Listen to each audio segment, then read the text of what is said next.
ফিরে এলাম বিরতির পর। এবার চোখ রাখবো সাবরুমের দিকে। গতকাল প্রয়াত হয়েছেন সিপিএম এর সর্বভারতীয় সাধারণ সম্পাদক সীতারাম ইয়েচুরি এবং তার শ্রদ্ধায়, তার স্মরণে আজ সাবরুমের সিপিএম সমর্থকরা, কর্মী সমর্থকরা এই স্মরণ সভার আয়োজন করেছিলেন। তারা এই স্মরণ যাত্রার আয়োজন করেছিলেন এবং দেখতেই পাচ্ছেন সেই ছবি। সাবরুম থেকে প্রচুর সিপিএম কর্মী সমর্থক তাদের অর্ধনমিত পতাকা হাতে নিয়ে সেই শোভাযাত্রায় এগিয়ে যাচ্ছেন।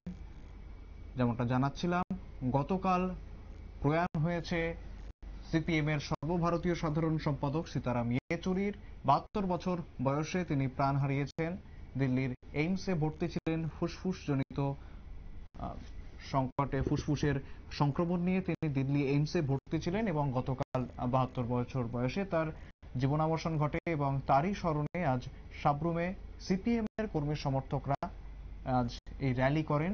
ঠিক কি জানা যাচ্ছে, একবার শুনবো। আমাদের ভারতের কমিউনিস্ট পার্টি মার্ক্সবাদীর সর্বভারতীয় সাধারণ সম্পাদক কমরেড সীতারাম ইয়েচুরির প্রয়াণে আমরা শোকাহত। আজকে তার প্রয়াণে দ্বিতীয় দিন।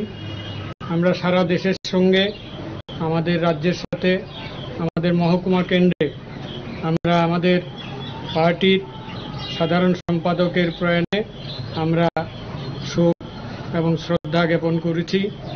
এই দিক থেকে প্রাথমিকভাবে আমরা হয়তো বিষয়টা প্রত্যেকেরই একটু জানা দরকার, কারণ সাধারণ মানুষ আমাদেরকে প্রশ্ন করতে পারে যে তিনি কে ছিলেন, কি অবস্থা।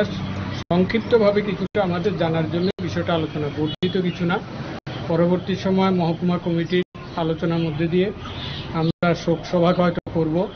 সেই শোক সভাতে নেতৃত্ব, রাজ্য নেতৃত্বও থাকবেন। তো স্বাভাবিকভাবে সেখানেই আমাদের পার্টির সাধারণ সদস্যদেরও উপস্থিত করে আমরা যাতে মহকুমা ভিত্তিক একটা শোক সভা করতে পারি, তার জন্য পরবর্তী সময়ে আলোচনা আরো বিস্তারিতভাবে আমরা সেখান থেকে জেনে নিতে পারব। আমরা এইটুকু জানি, কমরেড সীতারাম একেবারে শুনলেন, ঠিক জানাচ্ছেন সিপিএম কর্মী সমর্থকরা সাবরুম থেকে। তারা ভবিষ্যতে যে পরিকল্পনা নিতে চলেছেন সেই বিষয়ে কিন্তু আগাম জানিয়েছেন। আগাম যে অনুষ্ঠান বা কর্মসূচির আয়োজন তারা করতে চান, আর সেই বিষয়েও তারা তুলে ধরেছেন। ফিরে আসছে একটি বিরতির পর, সঙ্গে থাকুন।